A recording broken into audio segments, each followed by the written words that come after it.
J'ai récemment parlé à quelques personnes et ça concerne l'IA, les agents de code. Et j'ai parlé avec une personne qui ne trouve pas de travail dans son domaine d'origine. Et en fait, devinez, c'est quoi son domaine d'origine? C'est un rapport avec l'informatique. C'est un peu du réseau, de la maintenance. Et cette personne m'a dit que l'IA, en fait, lui a permis déjà de faire des revenus. Et en fait, il a fait des sites web qu'il a vendus.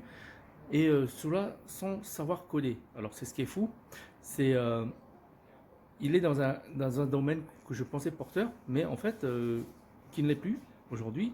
Et c'est pour ça qu'il se dirige vers le dev. Et moi qui pensais que le dev c'était un peu bouché, mais en fait j'ai pas l'impression, il y a beaucoup d'opportunités de réaliser des sites vitrines très rapidement, hein, même en une demi-journée, et vous pouvez vendre 500, 600 euros. Donc c'est assez rentable, ça paye votre abonnement Cloud Code dès le premier site, quoi.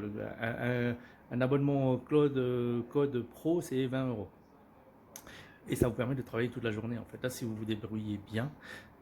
Donc, je pense qu'il y a beaucoup de choses intéressantes qui vont se passer. Certes, le marché va se réduire, on va recruter moins de gens, ça c'est sûr.